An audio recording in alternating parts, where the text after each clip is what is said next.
Buenos días para todos. Entonces vamos a empezar con la clase del día de hoy.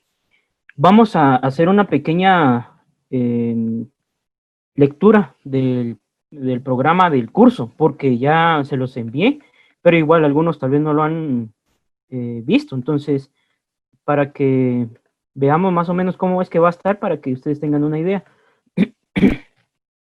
Entonces, nosotros lo que ya hicimos fue...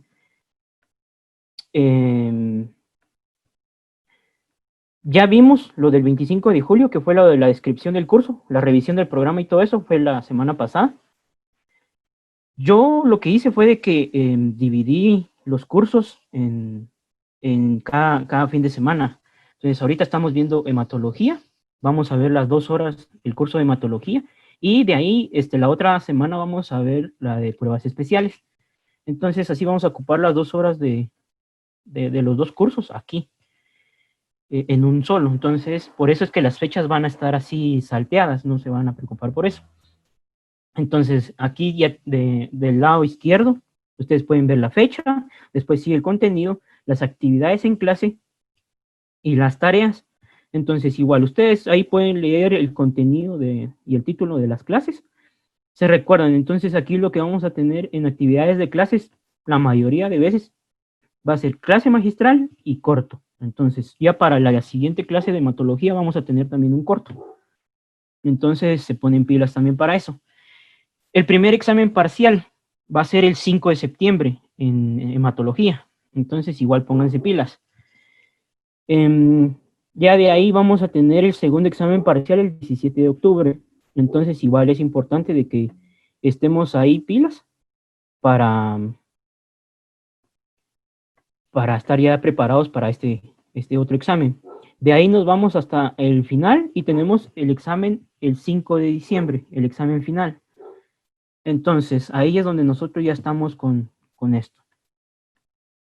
Ya de ahí, del lado derecho hasta el tope, tenemos 3 tareas. Solo 3 tareas van a ser, pero siempre están algo pesadas, entonces por eso es que solo 3 hay. Entonces, la forma de evaluar el curso va a ser la siguiente. Tenemos los exámenes parciales, que va a tener un valor de 15 puntos cada uno. En tareas vamos a tener 30 puntos. O sea, imagínense qué cantidad de puntos hay solo en esas tareas. Entonces eso significa de que tienen que hacerlas muy bien.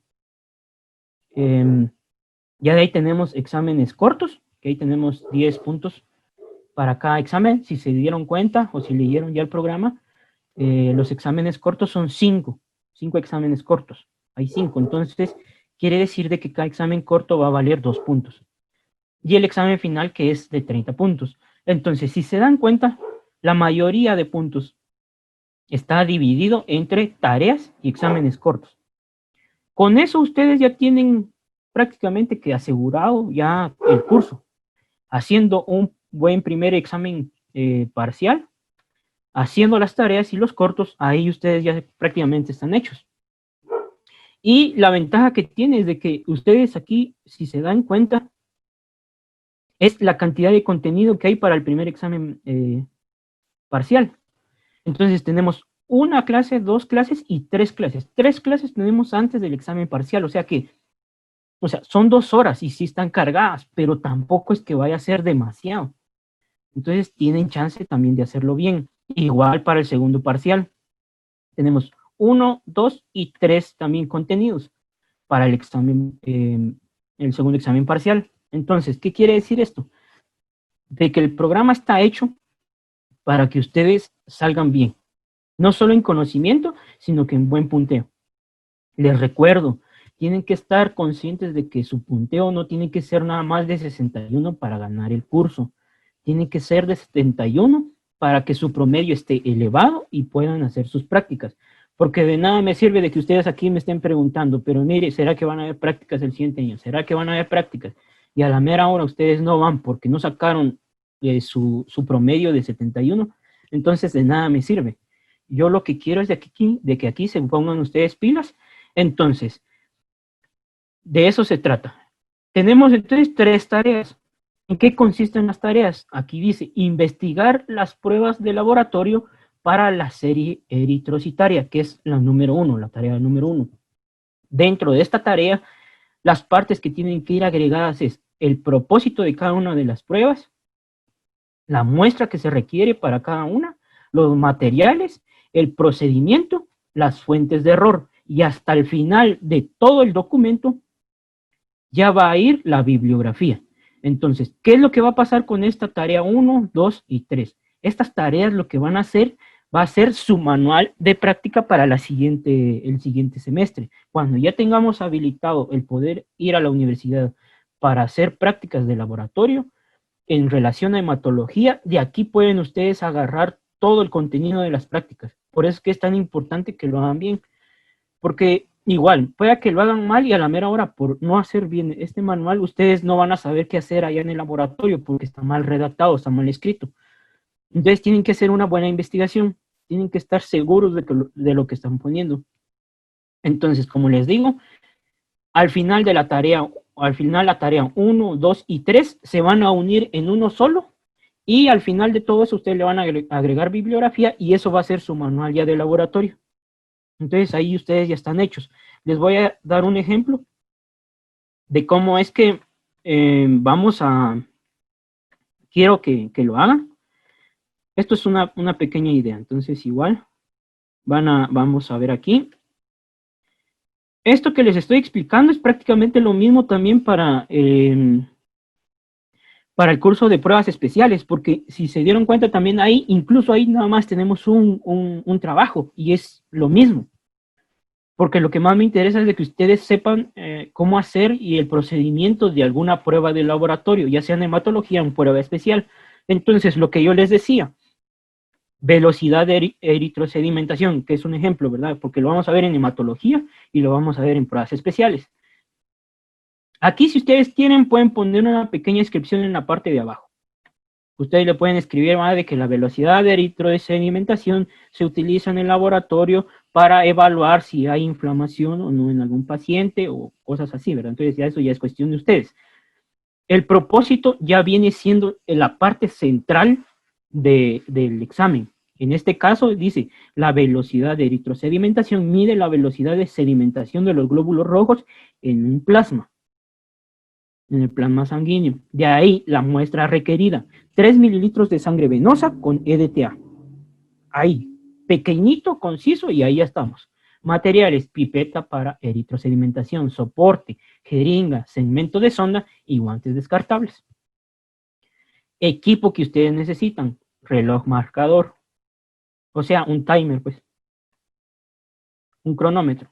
El procedimiento: se mezcla la sangre, se llena la pipeta, se coloca sobre un soporte y se lee a la hora exacta de que se puso la pipeta. Entonces, igual ahorita tal vez les estoy hablando en chino, pero conforme vamos a ir avanzando van a ir ustedes entendiendo, pero para que vayan entendiendo ya alguna referencia.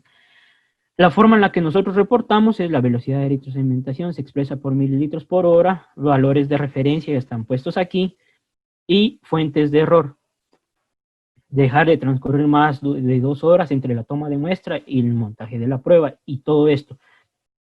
Hay algunas partes que yo no se las puse, digamos la forma de reporte, porque quizás se les complica a ustedes, pero igual, si ustedes encuentran la forma de reportar las pruebas de laboratorio, escríbanlo de una vez y está mucho mejor. Yo no se los puse porque pueda que en una de esas tal vez ustedes se confundan o no le entiendan, pero es una parte siempre importante. Igual, como les repito, esto lo vamos a estar viendo en el curso, entonces igual, se los voy a dar, pero igual, si ustedes no encuentran, no hay ningún problema. Entonces, así es como van a ser los dos, van a ser las tareas en los dos cursos. Así vamos a estar nosotros trabajando todo esto. Entonces, ahí vamos. También le agradezco a las personas que tienen encendida su cámara porque atendieron a las instrucciones que yo ya les di en el fin de semana pasado. A los que no, les recuerdo, en el programa incluso está, tienen que tener encendida su cámara para las clases que voy a dar. De igual manera, si ustedes quisieran comer algo ahí, no importa. A mí no me importa con que ustedes estén poniendo atención y estén aquí frente a su cámara, por mí no hay problema. Entonces, ¿estamos bien ahí? ¿Lograron entenderme? Igual, si no, también me pueden escribir por cualquier cosa, pero si tienen alguna duda puntual ahorita, de una vez háganlo.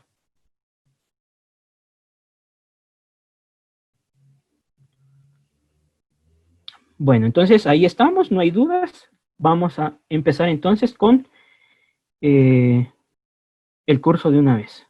Y vamos entonces a empezar con el primer tema, que ¿cuál es el primer tema?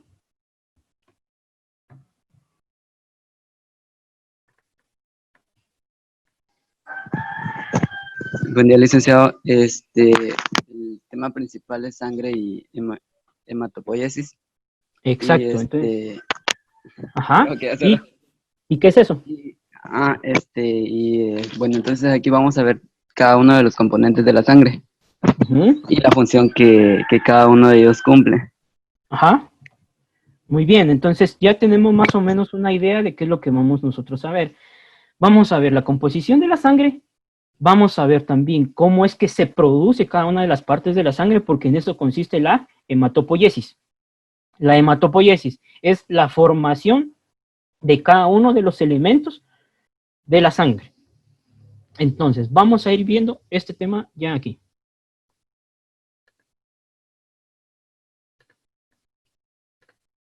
Muy bien, entonces, yo creo que allá pueden ver en la pantalla, ya estamos entonces en la presentación de PowerPoint. Igual, ustedes ya recibieron la presentación, la mandé al grupo de WhatsApp. Ahí si, ¿cómo se llama? Si no están agregados todavía al grupo de WhatsApp, escríbanle ahí a cualquiera de sus compañeros. No sé quién es el que está de administrador en el grupo, entonces sería bueno de que igual hable ahorita, si es que no están todos en el grupo, para que diga yo soy el que está a cargo del grupo de WhatsApp, para que se agreguen de una vez, porque ustedes ya saben cómo es que manejo todo esto.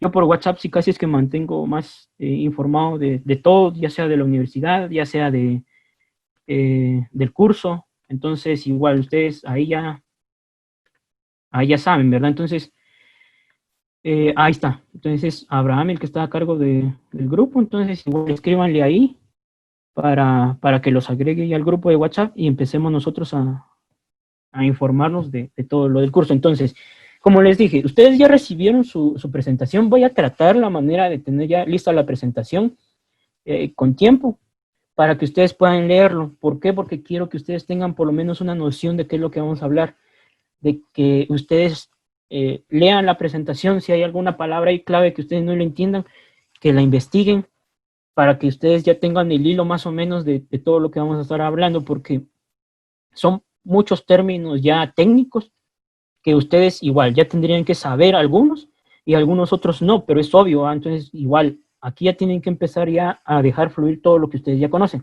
Entonces nos vamos a empezar a meter en este tema y vamos entonces ya a hablar de sangre y hematopoiesis. Entonces,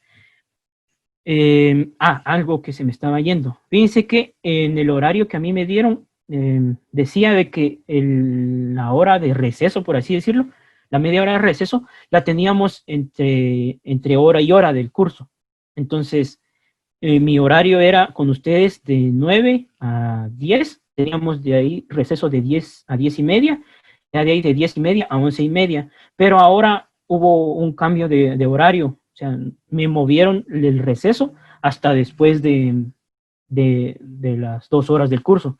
Entonces, supuestamente yo ahorita estoy con ustedes de 9 a 11. No sé qué quieran ustedes, si quieren la media hora entre las 2 horas del curso, o sea, una hora, después receso y después la otra hora del curso, o quieren que lo agarre de corrido y hasta después tienen su media hora de receso, como supuestamente dice en el horario. Entonces, díganme igual, porque si ustedes no han desayunado, tal vez cae bien que metamos la media hora ahí entre curso y curso, porque para que no estén igual aguantando hambre. Entonces, si alguien ahí responde o quiere opinar de una vez, hablen por favor, para que así ya sepa que lo voy a agarrar de corrido o hasta después.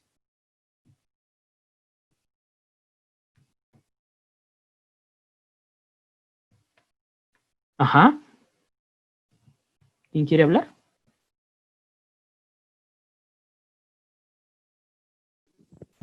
Licenciado, buenos días. Sí, buenos Fíjese días. que primero de de que de 1 hora de clases y luego podemos recibir media hora de receso y así sucesivamente. Ok, aquí también están escribiendo. Gracias por comentar. Y bueno, la mayoría está diciendo que mejor de corrido. Entonces, como la mayoría está diciendo mejor de corrido, lo vamos a dar entonces de corrido. Bueno, entonces, démoslo de una vez entonces. Entonces, vamos a ver las funciones de la sangre ya en primer punto.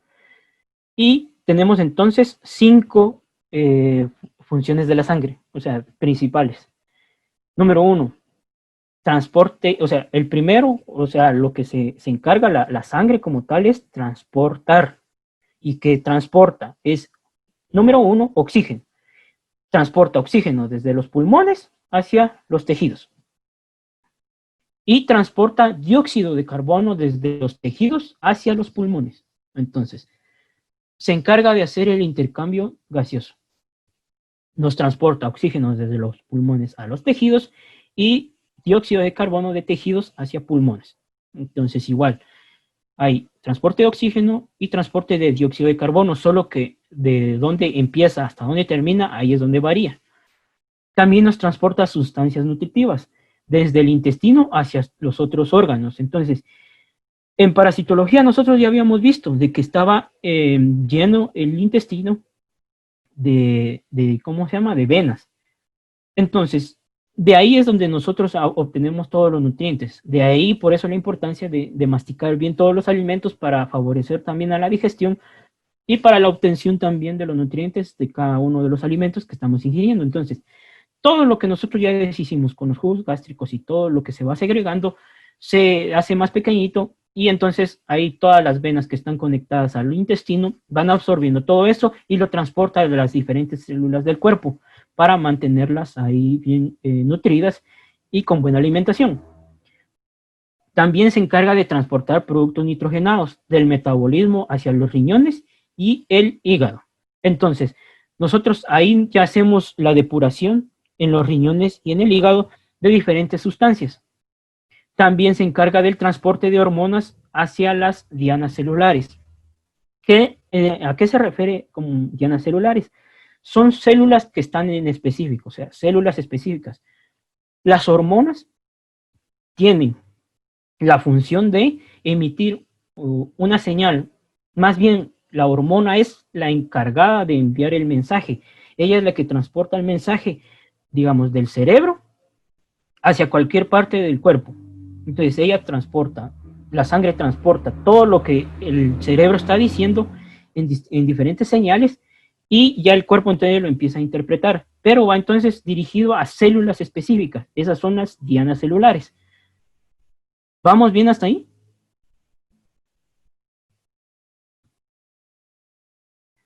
Muy bien, entonces seguimos.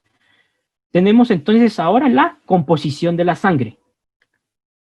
Vamos a ver entonces la composición de la sangre y la sangre se integra tenemos 2 elementos principales, de ahí cada uno está integrado de diferentes sustancias o está formado por diferentes conjuntos, pero la sangre está integrada por, número 1, el plasma, que es la parte líquida de la sangre, y elementos formes, que son los glóbulos rojos, blancos y las plaquetas. Entonces, los elementos formes vienen siendo las células de la sangre.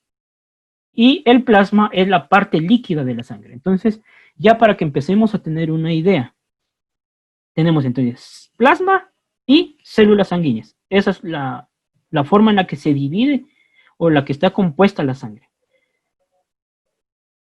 Muy bien, entonces seguimos el plasma. Es un líquido amarillento en el cual están suspendidos o disueltos las células, las plaquetas, compuestos orgánicos y electrolitos. Entonces, si se dan ustedes cuenta aquí, dice que están suspendidos o disueltos células y plaquetas. Entonces, ¿qué quiere decir? De que las plaquetas, nosotros aquí ya empezamos a ver de que no son células. ¿Por qué? Porque si no hubiera dicho nada más, están disueltas las células, compuestos orgánicos y electrolitos. Pero aquí hace una diferencia muy importante. Dice células y plaquetas, porque las plaquetas en realidad no son células como tal. Y lo vamos a ver más adelante. El principal componente del plasma es el agua. y el agua forma el 90% de este plasma. De ahí está formado ya por proteínas en un 9%, y sales inorgánicas, iones, compuestos nitrogenados, nutrientes y gases en un 1%. Entonces, es como está formado ya en nuestro plasma, y entonces ahí ya vemos también el porcentaje en el que está dividido. Entonces, se recuerdan, igual, tenemos agua, 90%, proteínas, 9%, y ya de ahí el resto, sales inorgánicas, iones, compuestos nitrogenados, nitrógenos y gases en un 1%. Ahí tenemos nosotros la división de nuestro plasma sanguíneo. Entonces, mayor explicación no quiere el plasma, porque en realidad, digamos, ahorita lo que ustedes van a estar viendo en inmunología ya es la parte que le toca al plasma ya como tal, porque en el plasma nosotros tenemos todos los anticuerpos, todo lo necesario para ya empezar al sistema de defensa. Entonces, todo lo que tiene que ver con inmunología va de una vez directo al plasma sanguíneo. Mete también células, pero se especializa un poco más en el plasma sanguíneo. Porque si ustedes logran ver ahí, dice proteínas constituyentes. Los anticuerpos son conjuntos de proteínas, al fin y al cabo. Entonces nosotros tenemos ahí proteínas, y esos son los anticuerpos. Entonces todo eso lo va a estudiar ya en inmunología, y ustedes lo van a ver en ese espacio. Nosotros aquí estamos viendo hematología, y como tal en hematología nos dedicamos un poquito más ya en el sentido de evaluar las células. Por eso es de que, digamos, no es mucha la explicación aquí en el plasma, pero con esto que ustedes tengan ya en la mente, ahí no nos perdemos. Entonces, elementos formes, ¿se recuerdan? Elementos formes quiere decir células sanguíneas. Entonces, si nosotros empezamos a ver ya lo que son los elementos formes, nos topamos ya con el primero, que son los eritrocitos. Entonces, a los eritrocitos nosotros también los llamamos hematíes o glóbulos rojos. Tienen esos tres nombres: eritrocitos, hematíes y glóbulos rojos. Con cualquiera de esos tres nombres lo pueden encontrar ustedes en archivos, en documentos, en cualquier informe, o alguien que esté hablando de eritrocitos o de hematíes o glóbulos rojos, ustedes ya saben de qué son los eritrocitos. La forma que estos tienen es especial. ¿Por qué? Porque son un disco bicóncavo. Igual, si ustedes tienen ahí las diapositivas a su lado, ustedes pueden notar la forma de el eritrocito. Aquí medio hice un acercamiento, y el eritrocito entonces tiene la forma de un disco bicóncavo. ¿Qué quiere decir? Que viene siendo similar a una dona, con diferencia que la dona como tal tiene hecho un orificio en el centro, mientras que el eritrocito no tiene el orificio en el centro, solo tiene una pequeña hendidura ahí en el centro. Entonces, a eso se refiere. A eso nos referimos con que es un disco bicóncavo. Es de 7.5 micrómetros de diámetro, con periferia oscura y un centro claro, al momento de estarlo viendo en el microscopio. Ahora, ¿por qué será que tiene periferia oscura y un centro claro? Es sencillo, no tiene un núcleo. Entonces, nosotros, al saber de que no tiene un núcleo, quiere decir de que va a haber un espacio allí que no está ocupado por un núcleo, ¿va? Entonces, ya sabemos de que ese espacio claro es la ausencia del núcleo. Entonces, ahí es donde nosotros ya nos vamos basando. Entonces, la espectrina y la actina son proteínas responsables de la forma de los eritrocitos. Estas dos proteínas son las que le vienen dando la forma al eritrocito, de que sea bicóncavo y que tenga una forma entre ovalada y circular. No es como tal un círculo ni un óvalo, es que conforme vamos a ir viendo también, el evaluar la forma que tenga un eritrocito nos va a ir diciendo si tiene alguna enfermedad o no la persona. Si, digamos, está muy coloreado o está muy despintado, por así decirlo, un eritrocito nos dice también si está enferma una persona.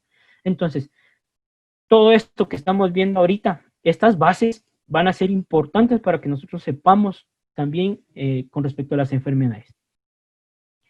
Dice entonces, la asociación de espectrina y actina es la causa de la forma de los eritrocitos y también la capacidad de deformarse. Entonces, cuando van en el torrente sanguíneo, nosotros sabemos bien de que tenemos venas y esas venas también tienen ciertas ramificaciones y esas se van haciendo más pequeñas y más pequeñas y más pequeñas. Entonces, imagínense la capacidad que tiene que tener el eritrocito para poder ingresar en esas cavidades más pequeñas. Tiene que ser prácticamente moldeable para que pase por donde sea. Por eso es que también carece de núcleo, por la función que éste realiza. Entonces, al no tener núcleo, tiene la capacidad todavía incluso de doblarse, desdoblarse, de atravesar diferentes canales o vías de comunicación, que en este caso son las venas. Entonces, como estamos viendo, la siguiente característica es de que ya maduros carecen de núcleo y organelos. ¿Qué quiere decir esto? Entonces que prácticamente está vacío, pero no es como tal. Entonces esto siempre está lleno y vamos a ver de qué está lleno, y por eso depende mucho la función de lo que va a estar haciendo. Entonces ya vimos entonces de que carecen de núcleo y organelos, pero cuando ya es maduro. Al no estar maduro el eritrocito, todavía va a tener núcleos y organelos, pero solo en su fase ya más adulta, por así decirlo, este ya no va a tener ni núcleo ni organelos, entonces igual que se les quede. También el promedio de vida de los eritrocitos es de 120 días. Esa es la cantidad de días que vive un eritrocito en nuestro torrente sanguíneo y en nuestro cuerpo. Entonces nosotros tenemos que estar conscientes también de todo esto. Muy bien, entonces ya vimos que se puede nombrar hematíes o glóbulos rojos a los eritrocitos. La forma que tiene de disco bicóncavo. Las proteínas espectrina y actina, que son los que le dan la estructura y la capacidad de deformarse al eritrocito. Ya maduros, estos no tienen ni núcleo ni organelos y viven 120 días en promedio. Entonces vamos a continuar con todo esto y ahora vamos a hablar de la hemoglobina. Ahora, la hemoglobina es una proteína grande conformada por 4 cadenas polipeptídicas. Los polipéptidos son las bases principales para formar proteínas. Entonces, como ya les dije que son las bases principales para formar proteínas, la hemoglobina es una proteína grande, dice. Entonces, aquí en la imagen nosotros podemos ver las 4 cadenas polipeptídicas de la hemoglobina, que están representadas por los colores café claro, café oscuro, y rosado y morado. Entonces, esas estructuras que ustedes ven ahí son las cadenas polipeptídicas de la hemoglobina. Cada una de estas cadenas polipeptídicas están unidas de manera covalente a un grupo M. Este grupo M cumple también su función y lo vamos a ver más adelante, pero para que sepan. Entonces tenemos 4 cadenas polipeptídicas y en cada una de esas cadenas polipeptídicas en el centro hay un grupo M. Entonces ahí ya estamos. Tiene 2 cadenas polipeptídicas alfa y 2 cadenas polipeptídicas beta.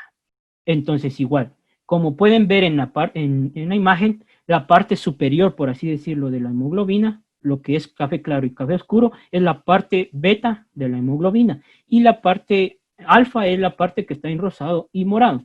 Entonces nosotros así vamos haciendo la división de la hemoglobina. La hemoglobina como tal ya la función es de transportar gases respiratorios. Lleva el oxígeno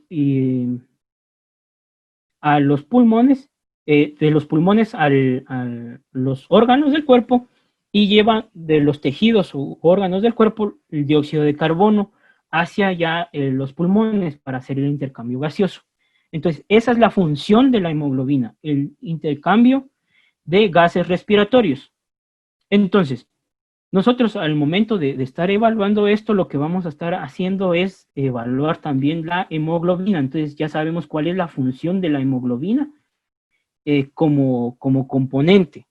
Dentro del laboratorio también tenemos un examen al que le decimos hemoglobina. Nosotros si estamos hablando en laboratorio, la hemoglobina ya se refiere ya a otro estudio. Entonces Aquí solo estamos hablando de composición. Como estudio lo vamos a ver igual más adelante.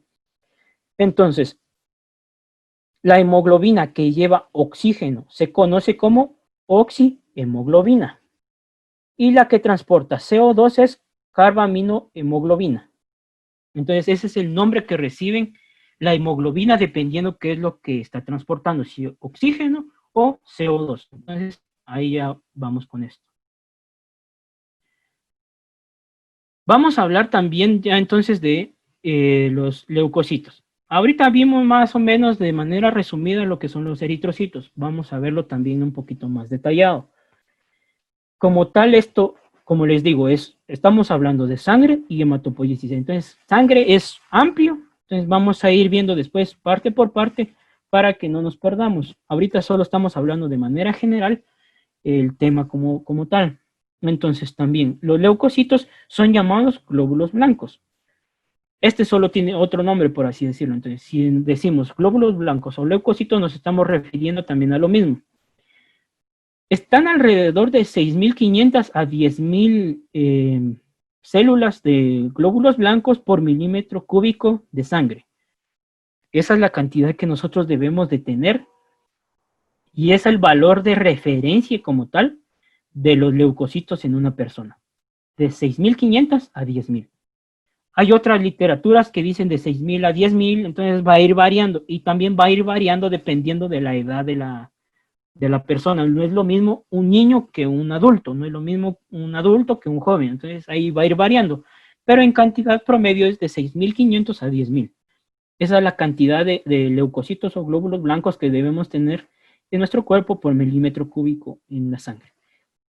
A diferencia de los eritrocitos, los leucocitos no funcionan dentro del torrente sanguíneo, pero utilizan a este para desplazarse. ¿Por qué entonces decimos de que son parte de la sangre? Porque ahí se transporta. Por medio de este se mueve. Ahora, los eritrocitos, como ya vimos, sí trabajan dentro del torrente sanguíneo. Sí hacen sus funciones ahí y todo. Mientras que los leucocitos no. Estos sí tienen que salir del vaso sanguíneo, o sea, de la vena, hacia los tejidos. Nosotros conocemos a este proceso, a este procedimiento que hacen los leucocitos de salir de la vena o del vaso sanguíneo hacia los tejidos como diapédesis. Ese es el nombre que nosotros le damos a este proceso que hacen los leucocitos. Y lo pueden ver ahí cómo se escribe también en la parte de abajo de la diapositiva.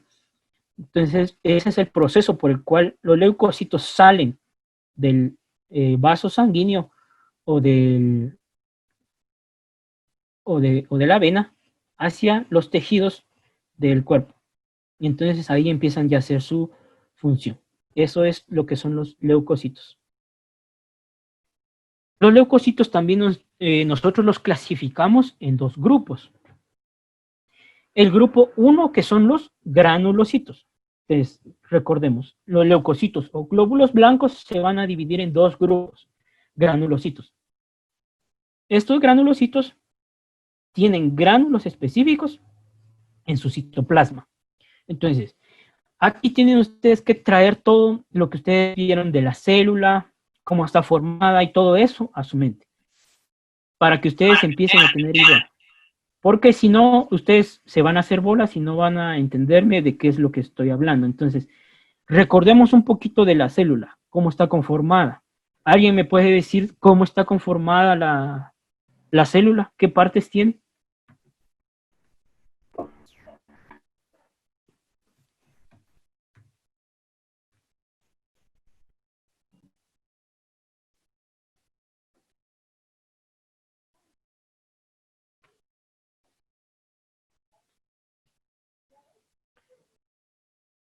¿Nadie?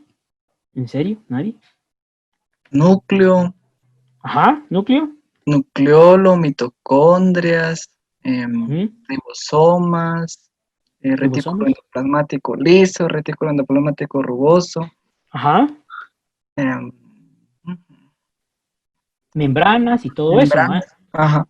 Entonces, ya ahorita que ya más o menos tenemos idea de qué es una célula y cómo es, ahora nosotros ya podemos imaginarnos más o menos cómo es que es un leucocito, porque es importante, como les decía, de que ustedes tengan en cuenta todo esto. ¿Por qué? Porque dice que los leucocitos que están en la clasificación de granulocitos tienen gránulos específicos en su citoplasma. Los gránulos, para que tengan ustedes una idea, vienen siendo más o menos del tamaño y forma de un ribosoma. Así vienen siendo, son como que pequeños círculos que están incrustados ahí en el citoplasma de los leucocitos. También tenemos leucocitos que son agranulocitos, que carecen de gránulos específicos. Entonces, aquí estamos viendo gránulos específicos y ausencia y presencia. Hay otros que sí, o sea, la mayoría sí tiene gránulos, pero no son gránulos específicos. Entonces, ahí es donde ya va a ir variando. A eso se refiere, porque si ustedes hacen bien la diferencia, dice en granulocitos y agranulocitos, dice gránulos específicos. Se está refiriendo a gránulos que ya van a hacer una función en especial. Y vamos a ir viendo también a qué se refiere gránulos específicos y qué función tienen. Entonces, no se preocupen tampoco. Entonces, como dice, tanto los granulocitos como los agranulocitos poseen gránulos inespecíficos. Es lo que yo les estaba diciendo. Los dos tienen gránulos, pero uno no tiene gránulos específicos y otro sí. Los gránulos inespecíficos se van a ver azurófilos, o sea, medio azules, en la tinción, dependiendo cuál es la que nosotros vamos a hacer. Azurófilos, o sea, azulitos o moraditos, se van a ver en el microscopio. Que hoy en día nosotros ya sabemos de que no son gránulos como tal, sino que son lisosomas. ¿Qué son los lisosomas? Igual, si ustedes no se lo saben y tienen su computadora ahí, escriban lisosomas y me dicen qué es, para que vayamos avanzando.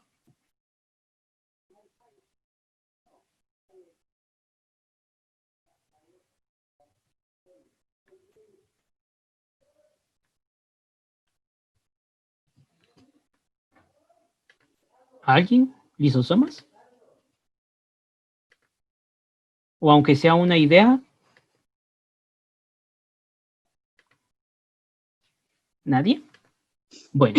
Los lisosomas son orgánulos relativamente grandes formados por el aparato de Golgi, que contienen enzimas hidrolíticas y proteolíticas encargadas de desagradar material intracelular. Muy bien. Ahí estamos bien. Entonces, traduciendo eso del chino al español común, nosotros nos damos cuenta de que los lisosomas son pequeños organelos de la célula que se encargan de destruir. Entonces, cuando ustedes escuchen la palabra liso, es de lisar, de romper, de destruir. Entonces, estos organelos lo que hacen son destruir. Los leucocitos, que vamos a ver igual más adelante, la función es proteger a nuestro cuerpo de cualquier enfermedad. Y yo creo que ustedes, si han estado leyendo con respecto a lo del coronavirus y todo eso, ha tenido mucha importancia los leucocitos, los glóbulos blancos con respecto a los anticuerpos. Entonces, ustedes más o menos tienen una idea de por qué lo están mencionando bastante entonces ahora. Simplemente es porque estos tienen la función de proteger a nuestro cuerpo. ¿Y cómo es que estos protegen a nuestro cuerpo? Simple. Utilizan lisosomas, utilizan sus gránulos específicos para destruir a la amenaza que está llegando a atacar a nuestro cuerpo. Entonces, de manera resumida, esa es la función de los leucocitos. Entonces, como ya vimos, entonces nosotros pensamos anteriormente de que los gránulos inespecíficos eran gránulos como tal. Pero en realidad ahora ya sabemos nosotros de que son lisosomas, son órganos de la célula que se encargan de destruir. Entonces nosotros ahora ya sabemos qué son los lisosomas. Igual, si ustedes no conocen la definición de una palabra, sería bueno de que ustedes vayan haciendo ahí un subtipo de glosario, no como trabajo, porque en realidad yo ya no voy a poner otro trabajo. Pero les va a servir mucho a ustedes a partir de ahorita empezar a hacer un subglosario de cada uno de los cursos. Porque hay palabras que sí, como les decía, son bien raras o no son de nuestro diario hablar. Entonces se nos hacen un poco raros. Lo que entonces tienen que hacer es mejor hacer un subtipo glosario y ahí poner, por ejemplo, lisosomas. Lisosomas son organelos que se encargan de hacer destrucción o algo así, ¿verdad? Entonces ya buscan bien una definición ahí para empezar a agregarlo como consejo, porque después ustedes van a empezar a leer lisosomas. Lisosomas, ¿qué son los lisosomas? Y si no tienen tampoco un cuaderno ahorita aquí a la mano, ustedes no van a saber ni siquiera de qué estábamos hablando. Entonces, igual, como consejo, eso les digo, agarren cada una de las palabras que ustedes no conocen, búsquenlas y hagan un subglosario. Entonces, los leucocitos, seguimos nosotros hablando de los leucocitos. Como ya vimos, se dividen en granulocitos y agranulocitos. Los granulocitos tienen otra división. Los granulocitos nosotros los encontramos como neutrófilos, eosinófilos y basófilos. Y los tipos de agranulocitos son linfocitos y monocitos. Entonces, como tal, los leucocitos se dividen o los conocemos dentro del laboratorio en esta división, como neutrófilos, eosinófilos, basófilos, linfocitos y monocitos. Entonces, ustedes tienen que empezar ya a relacionarse ya con esto. Linfocitos es como nosotros nos referimos a los glóbulos blancos de manera general. No es algo en específico. Cuando nosotros empezamos a hablar, es que tiene elevado los neutrófilos el paciente. Nosotros ya empezamos y ya sabemos entonces de que tiene los leucocitos, que son del tipo de granulocitos, y en sí, los neutrófilos elevados.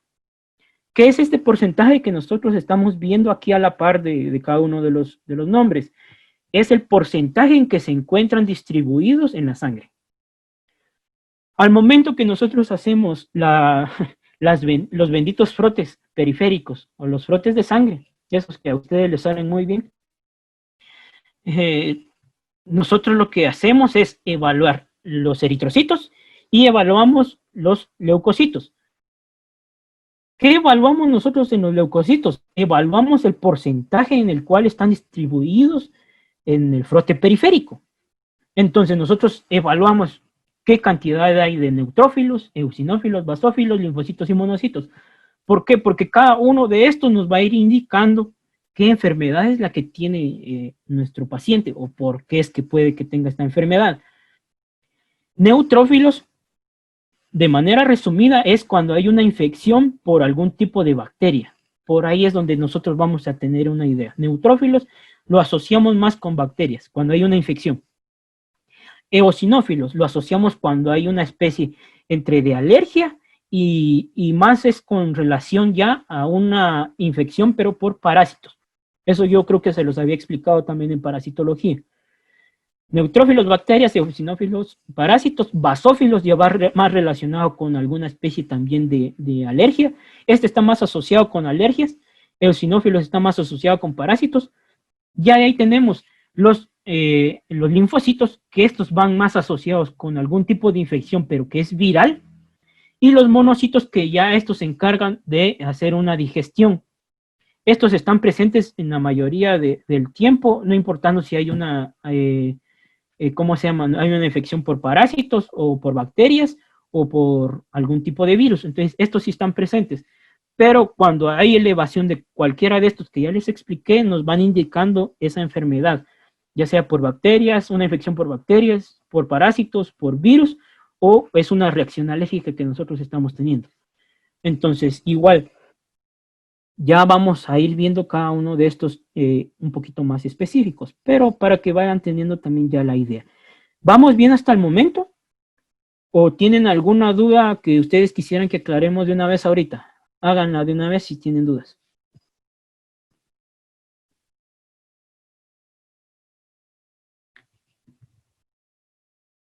Como les he dicho, es mejor preguntar de una vez a cambio de que se queden con la duda. Entonces, si tienen dudas, de una vez háganlas.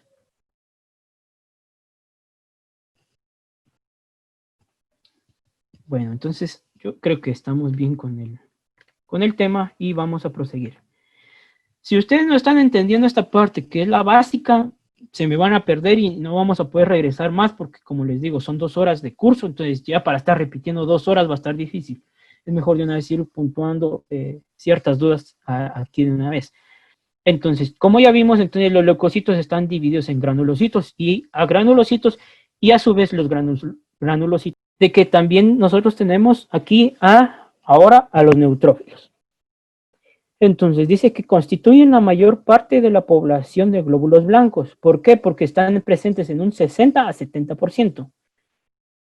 Tienen un diámetro de 9 a 12 milímetros. Y el núcleo, estos sí tienen núcleo, está multilobular. ¿Qué quiere decir multilobular? O sea que tiene como que ciertas divisiones. Está hecho un tipo choricito. Entonces, los neutrófilos tienen de 3 a 4 lóbulos. Entonces, como pueden ver también en la imagen de la diapositiva, al glóbulo blanco, al neutrófilo. En esta imagen tenemos un neutrófilo que está dividido en 4 lóbulos. Entonces, estos 4 lóbulos nosotros ya los vamos viendo. Tiene 1, tiene 2, tiene 3 y tiene 4. Ahí es donde nosotros vemos los lóbulos del neutrófilo. Entonces, como ya vimos, están presentes en un 60 a 70%. Su núcleo está multilobular, o sea, de 3 a 4 lóbulos. Si también el neutrófilo tiene más lóbulos o tiene menos lóbulos, también quiere decir de que hay una enfermedad. No es normal que tenga más lóbulos o menos lóbulos. Tiene que estar de 3 a 4 lóbulos. La función que tiene el neutrófilo: fagocitosis y destrucción de bacterias mediante el contenido de sus diversos gránulos. ¿Qué es la fagocitosis? ¿Alguien que me diga qué es fagocitosis? Bueno, yo estoy investigando y podría decirle que la fagocitosis es la muerte y digestión de microorganismos bacterianos. Ajá. Infecciones bacterianas agudas y traumatismos estimulan la producción de los neutrófilos. Ajá. Entonces, ajá. ¿Seguir? Entonces, solo podría decir que la fagocitosis es la muerte y digestión de microorganismos bacterianos. Ajá. En realidad es un poquito al revés como lo habías dicho, porque primero se los come y después los destruye. La fagocitosis como tal es la función que tiene el neutrófilo de comer y destruir. Entonces, fagocitosis es la función que tiene el neutrófilo de comer, por así decirlo. O sea, le vamos a decir comer, pero en realidad no es comer, es fagocitosis a alguna bacteria y entonces la ingresa a su interior y ahí empieza entonces como que, ¿quién dice? A explotar sus gránulos por dentro para destruir ya al organismo que está afectando nuestro cuerpo. Entonces, dice que utiliza sus diversos gránulos, o sea que no tiene nada más un gránulo, tiene varios. ¿Y qué gránulos son los que estos tienen? Lo vamos a ver ahorita. Los granos de los neutrófilos. Quiero que quede bien claro esto, que estamos hablando de los gránulos de los neutrófilos. Se encuentran en su citoplasma 3 tipos de gránulos. Hay 3, tiene 3. Tiene los gránulos específicos, tiene gránulos azurófilos y gránulos terciarios. Los neutrófilos tienen estos 3 tipos de gránulos. Los específicos contienen varias enzimas y agentes farmacológicos que ayudan al neutrófilo a llevar a cabo sus funciones antimicrobianas. Específicos tienen enzimas y agentes farmacológicos. Esos son los gránulos específicos. De manera general estamos diciendo enzimas y agentes farmacológicos. En su interior ya cada uno de esas enzimas y agentes farmacológicos tienen su nombre, pero no son tan importantes que nosotros lo sepamos, sino que tengamos idea de que tiene gránulos, ¿va? Entonces, tiene gránulos específicos y tiene enzimas y agentes farmacológicos en su interior, estos gránulos específicos. Granos azurófilos son los lisosomas que nosotros ya vimos que es lo que hacen, que contienen hidrolasas ácidas, mieloperoxidasa, agentes antimicrobianos, lisocimas, proteínas bactericidas, catepsina G, elastasa y colagenasa inespecífica. Estos gránulos azurófilos son los lisosomas. Entonces, nosotros los conocíamos, se siguen conociendo como gránulos azurófilos, pero tenemos que saber bien de qué son lisosomas, son los lisosomas de los neutrófilos, pero todavía están clasificados como gránulos en algunos documentos. Entonces, si ustedes leen documentos que ya son un poco antiguos, van a encontrar gránulos azurófilos, pero ahora ya sabemos de qué son los lisosomas. Ahora, si nosotros buscamos documentos ya un poquito más recientes, podemos encontrar que van a decir ahí los lisosomas y tal, entonces ustedes ya saben de qué son los gránulos azurófilos. Tenemos que saber bien de que estos dos tienen este nombre. Tenemos también lo que son los gránulos terciarios. Contienen gelatinasa y catepsina y también glucoproteínas insertadas en el plasma-lema. Estos también ayudan ya en conjunto a la destrucción de los agentes que nos están viniendo a atacar al cuerpo. Entonces, los neutrófilos están ahí encargados como tal de contener cada uno de los agentes que vengan a hacernos daño. Entonces, esos son los 3 gránulos que contienen los neutrófilos, específicos, azurófilos y terciarios. Vamos entonces ahora a ver a los eosinófilos. Los eosinófilos constituyen menos del 4% de la población total de glóbulos blancos. O sea, una persona sana o que esté bien va a encontrar, se van a encontrar eosinófilos en su cuerpo en menos de 4%. Pasando de ese porcentaje quiere decir de que ya tiene también entonces una infección. Son células redondas y que nosotros vamos a estar encontrando en un frote periférico. Nosotros lo vamos a ver redondito. Pero pueden ser pleomorfas durante su migración a través de tejido conjuntivo. ¿A qué se refiere pleomorfas? Quiere decir de que tiene o puede adoptar diferentes formas, ya sea de que esté más alargado, que esté más encogido, que esté más disperso. Eso quiere decir, tiene varias formas, pero nosotros al momento de verlo en un frote sanguíneo lo vamos a ver ya redonditas. Su membrana tiene receptores para inmunoglobulina G, E y también el complemento. Las inmunoglobulinas son los anticuerpos. Ese es el nombre que nosotros le damos como para hablar así en manera general. Inmunoglobulina es lo mismo que anticuerpo. Entonces aquí estamos diciendo IgG, IgE, que son el anticuerpo G, el anticuerpo E. Eso es. Entonces, en su membrana tiene receptores de esos anticuerpos. Cuando reciben esos anticuerpos, quiere decir de que entonces hay una especie de enfermedad. Entonces, estos se activan. ¿Por qué? Porque los anticuerpos que aquí menciona son los que le dicen al eosinófilo, híjola, está pasando algo. ¿Qué es lo que está pasando? El IgE y el IgG nos quieren decir de que hay una enfermedad en ese mismo momento y se trata tal vez de un parásito. Entonces tenemos que activarnos y tenemos que movernos hasta encontrar lo que nos está haciendo daño. A eso se refiere. Entonces, por eso es que tiene esa capacidad de recibir información con receptores de inmunoglobulinas. Entonces, ¿qué es lo que pasa con estos receptores? Entonces tienen, digamos, como quien dice, una forma así.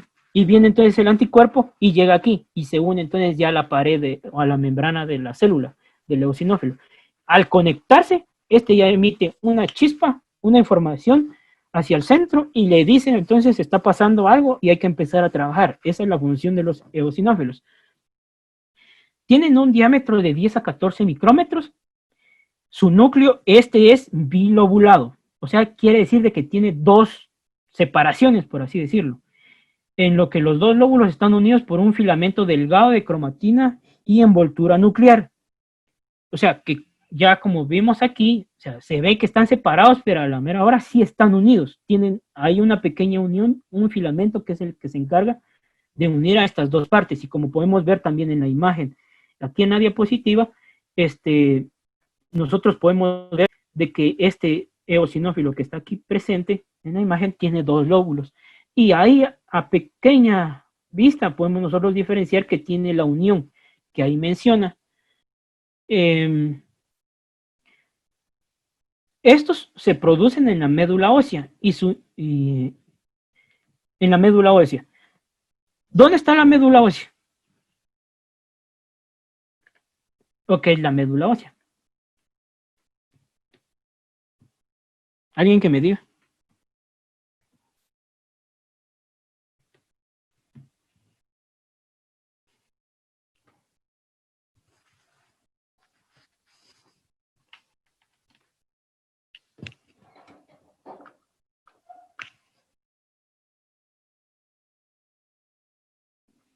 Médula ósea.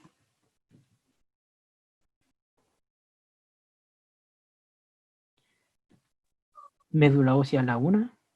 La médula ósea, el licenciado, Ajá. dice que es un material blando y esponjoso que se presenta Ajá. más que todo en huesos grandes. Ok, entonces se presentan los huesos.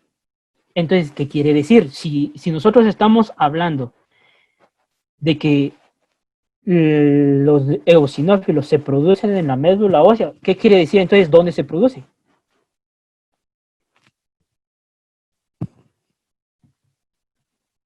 Fácil, ¿verdad? Se producen entonces en los huesos. Ahí es donde se producen ¿cómo se llama? Ahí es donde se producen los eosinófilos, en los huesos. Y decía ahí de que se produce, la médula ósea está presente o está más presente en huesos largos. ¿Qué huesos largos son los que nosotros tenemos? O el principal, el que es más grande. Fémur. Exacto, el fémur.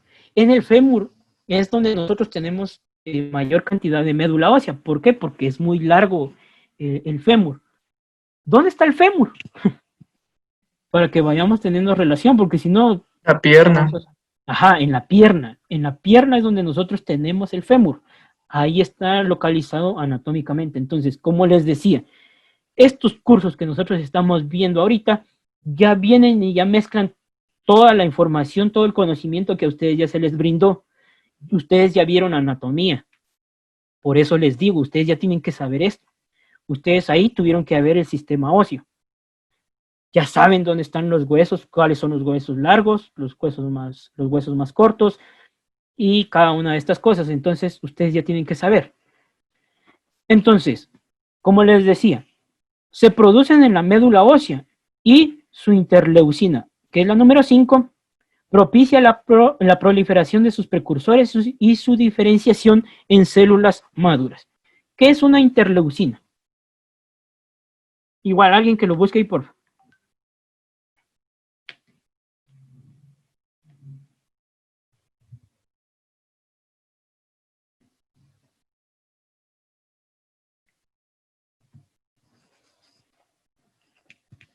El licenciado dice que la interleucina más que todo regula las respuestas inmunitarias.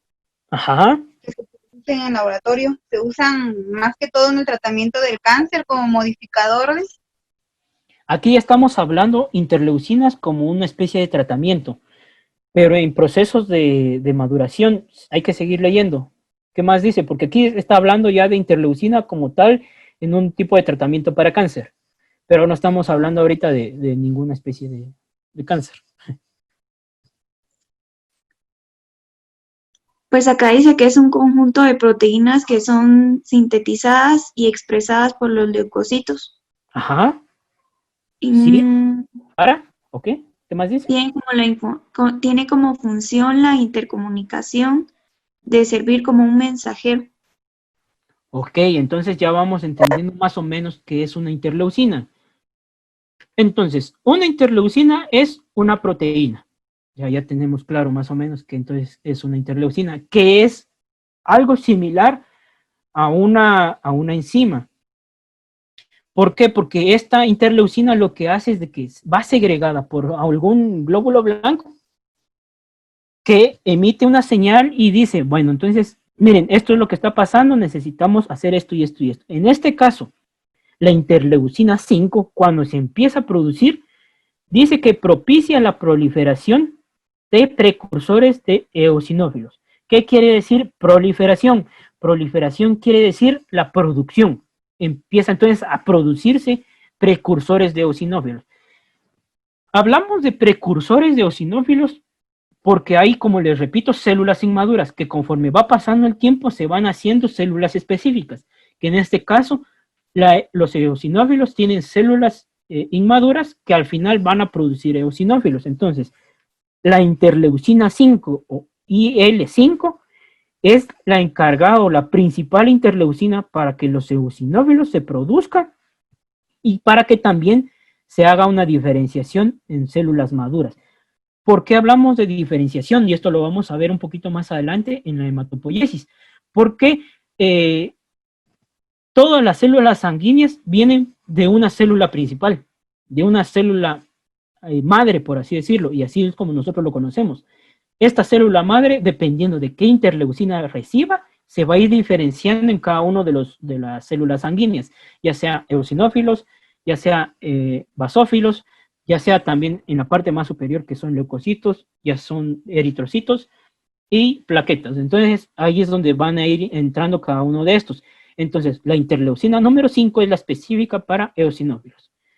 Entonces en la imagen, como ahí dice, es un eosinófilo que está teñido con la tinción Wright. Y ahí dice, ¿verdad?, de que ahí están los núcleos, el núcleo bilobulado y gránulos gruesos que se tiñen de rojizo.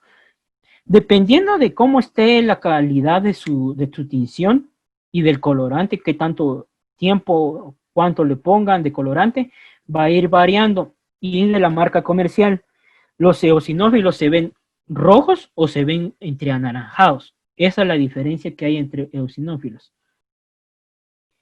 Muy bien, entonces, como ya vimos que los neutrófilos tienen sus propios gránulos, los eosinófilos también tienen. Tienen gránulos específicos y asurófilos.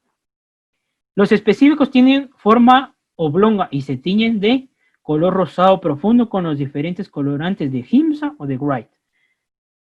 Oblonga quiere decir de que tienen una forma toda rara, o sea, no están definidos como tal en círculos o redonditos o ovalados, sino que están como que encontrados ahí como que estuvieran estampados de una vez directos en la célula.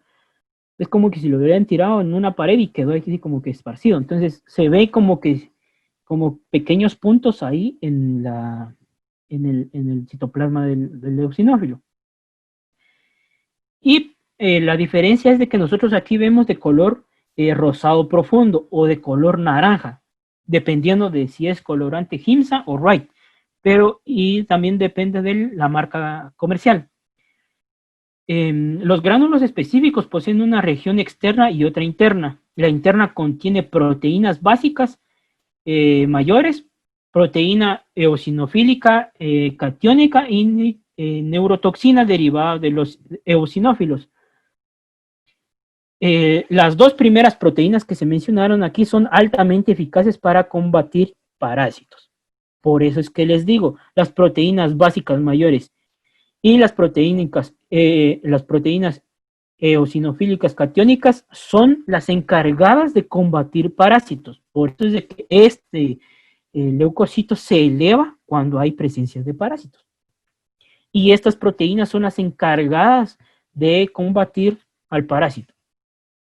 Los gránulos azurófilos específicos son lisosomas, como ya hemos visto, que contienen enzimas hidrolíticas que funcionan tanto en la destrucción de gusanos parasitarios como en la hidrólisis de complejos de antígeno y anticuerpos. Entonces, en ocasiones cuando se unen ciertos antígenos y anticuerpos también producen cierta reacción alérgica. ¿Qué es lo que hacen entonces los eosinófilos? Destruyen esta unión entre antígeno y anticuerpo para que no haya esa reacción alérgica. Entonces, así es como funciona. Y entonces ya tenemos claro, los gránulos específicos como tal, y por eso dice que son específicos, porque estos gránulos llegan como tal a atacar a los parásitos, mientras que los gránulos azurófilos son los lisosomas que hacen función de destruir tanto parásitos como unión antígeno-anticuerpo para que no haya una reacción alérgica. Entonces, esa es la función de los gránulos de los eosinófilos. Entonces, se recuerdan, ¿cómo se llama? En los neutrófilos tenemos tres diferentes tipos de gránulos. Tenemos los gránulos que son específicos, tenemos los azurófilos y los terciarios, mientras que aquí nada más tenemos específicos y azurófilos, no hay ningún terciario. ¿Se recuerdan? Esa es la diferencia que hay entonces ya entre estos dos.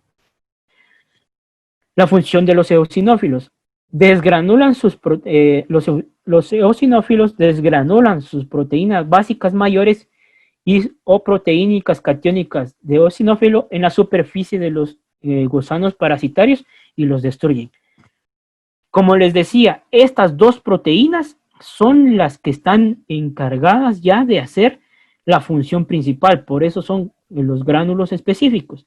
Estos gránulos se desgranulan, como aquí bien dice, o sea, se destruyen y sueltan entonces ya sus proteínas. Estas proteínas, al quedar ya sueltas, van y se adhieren entonces ya a la superficie de los gusanos parasitarios y los destruyen. ¿Por qué? Estos glóbulos blancos, los eosinófilos, como tal, se elevan, ya dijimos, con parásitos, pero específicamente, o ya un poquito más, cuando son gusanos, cuando son nemátodos. ¿Qué nemátodos hemos ya visto nosotros en la carrera? Díganme por lo menos dos.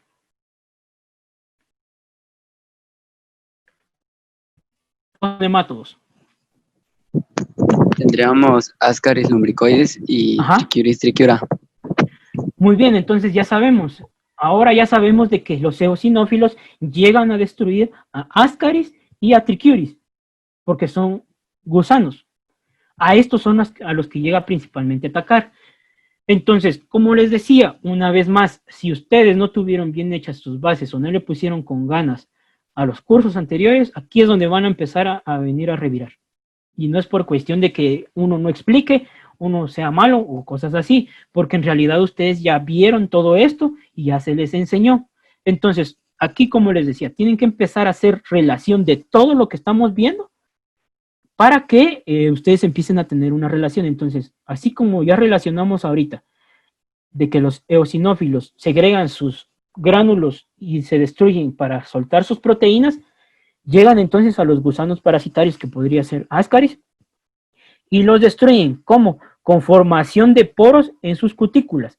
Como nosotros ya sabemos, los parásitos nemátodos tienen una pequeña cutícula, como quien dice una pequeña uña, por así decirlo, en la parte de arriba, que los rodea como tal. Entonces, ¿qué es lo que hacen estas proteínas? Es de que se adhieren y, como quien dice, perforan de una vez la cutícula del pobre gusano. Y entonces esto hace de que haya un acceso más fácil de agentes como superóxidos y peróxido de hidrógeno al interior del parásito, que estos son otras sustancias que vienen con ayuda de otros también tipos de leucocitos. Entonces, estas sustancias son segregadas por otros, pero lo que hacen los eosinófilos es de que vienen, entonces, hacen el hoyo, lo perforan, y entonces dicen, bueno, vení, entonces, ya hice yo el hoyo, vení, entonces, segregar tu sustancia aquí, y así destruimos al gusano.